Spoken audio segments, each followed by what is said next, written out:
In the previous episode of Console Madness, we saw the PlayStation 2 defeat the PlayStation 4. And in the biggest upset of the bracket thus far, the Nintendo Wii U did its best Justin Timberlake impersonation when it looked the Xbox directly in the eyes and said, "It ain't no lie, baby. Bye, bye, bye." Episode 5 of Console Madness is sure to be a circle jerk for Nintendo fanboys around the globe, as the Nintendo 64 takes on the Nintendo Entertainment System, and the Nintendo Wii goes head-to-head with the Nintendo Switch. As the series rolls on, all we can wonder is who are we gonna piss off next? Welcome everyone to Console Madness.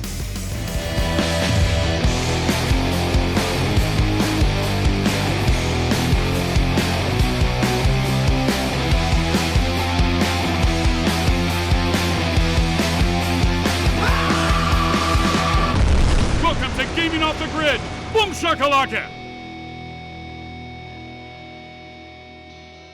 The Elite Eight, we are finally here. It's Console Madness. It resumes with the quarterfinals. Some great battles today. This has been a very stressful series. Yes, and we've pissed off a lot of people. I think we've lost about 2,000 subs.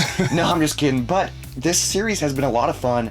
And I never know what's going to win. Yeah. Like, it's crazy. We do our best to not talk about the series until the camera is rolling, so you're getting just our raw, organic banter back and forth about these consoles. So the first matchup today is the Nintendo Entertainment System against the Nintendo 64. Okay, wow. This is going to be tough, or is it? I think this is a landslide win. For the N64, it wins, right? No. Yeah, I'm just kidding. The NES by far wins.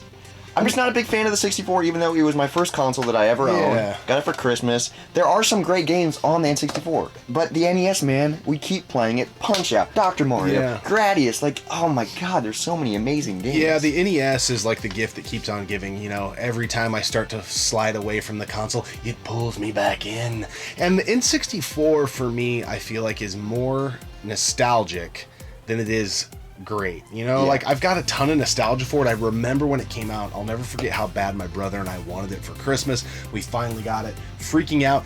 And to be honest, some of my best gaming memories in my entire life were playing with friends and neighbors 4-player on the N64. That being said, very seldom, unless we're getting a very specific episode or something like that like teed up. WrestleMania. Yeah, we don't really dive into the N64 too much, whereas the NES, we play it all the time. Yeah, you know the term NES hard. I mean, the games are so difficult, and I feel like the library is vastly better than the N64. These things are hard to kill. Both consoles have great reliability. I know the NES will be played for the rest of my life by me. I think by you as well. And we keep discovering new games in 2020 for the NES. Like, we just found Power Blade at a garage sale. Yep. That's a badass series. Yep. Dude, NES wins for sure. Yeah, it's not even close. Sorry, N64 fans, but the NES is just a freaking hammer. The N64 really didn't stand a chance. No, not even close. Now let's move on to the Nintendo Wii versus the Nintendo Switch. Okay, this is a little bit tougher. They both offer great, like, backwards compatibility.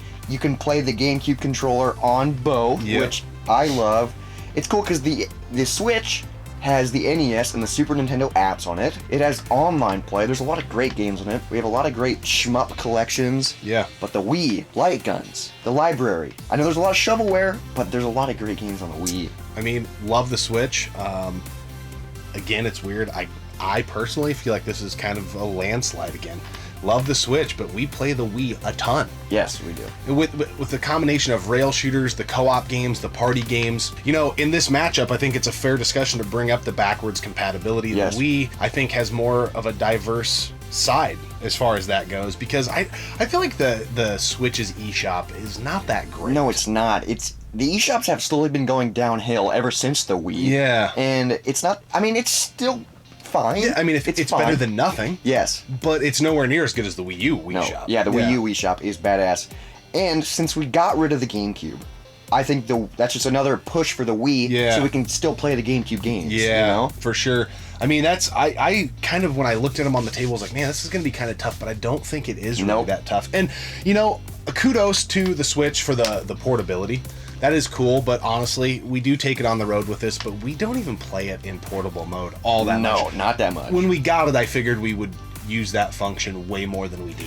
We just don't play it that much. I think we only really play it when we're on the road or when we're live streaming. Yeah, yeah. And I mean, there's a couple games a year where you kind of take it for a few weeks because you're plowing through a game, but other than that, yeah, I think the Wii, I know we said it last time, but House of the Dead overkill. Yeah. It started the channel, so the Wii's going to be hard to beat. It's going to be hard to get out of the bracket. It is, for sure. So moving on, the Nintendo Entertainment System against the Nintendo Wii in the next round. That's going to be really hard. Yeah. But I'm not going to think about it till then. Let's talk about this beer. So, I think, if memory serves me, Unibrow, La Fin du Monde was the first beer we ever reviewed on the channel. It was, and that beer is incredible. And we're going to roll a little of that footage in here, and you're going to see how bad our quality was. It was very, very good. I think it paired well with the gaming.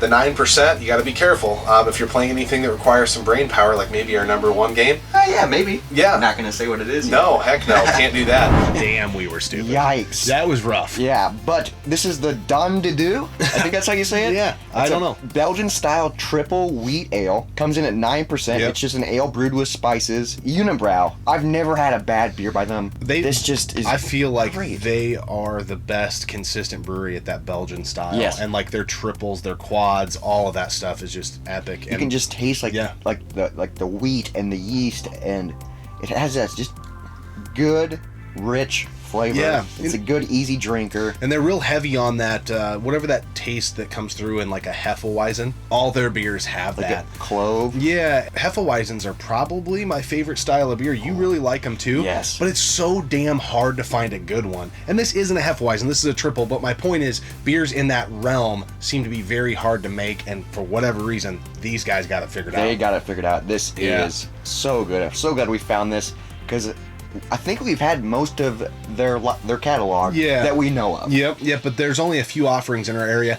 Man, we haven't had anything like this, I don't think, on the channel this year. This is definitely a 10 for representation of the style. So good. It's hard pressed to say this might not be in the discussion for beer of the year. This is really freaking good. And for being 9%, it's an easy, flavorful beverage. Yeah. I feel like a lot of people would like this, even if you're not a big fan of Belgian-style beers. It's not too aggressive. Yeah, it's not too heavy on the mouth either, but it does have a good mouthfeel. Like, it's not a thin beer, but it's also not like super, super heavy. This is really freaking good. So good. You know what else is good? The NES and the Nintendo Wii. Both great consoles. Console madness, guys. This series has been so freaking fun. Way more challenging. We just kind of had a random idea and was like, hey, let's do this. And then we got into it and was like, oh shit. We always appreciate you tuning in and subscribing to the channel. Follow us on Twitch if you care to. We got a Twitch channel now, and we're live streaming randomly on that whole thing. We don't really know what we're doing, but we're having a good time with it. Anyways, we'll see you next time right here on Console Madness on Gaming Off the Grid. First beer of the day.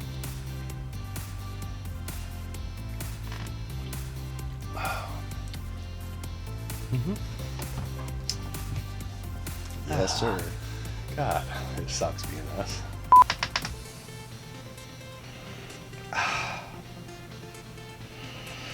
Beer's so tasty through your nose. This has put a few gray hairs on our heads, and I think I maybe have more of a receding halo. Ladies and gentlemen, the Foo Fighters. Ladies and gentlemen, Foo Fighters!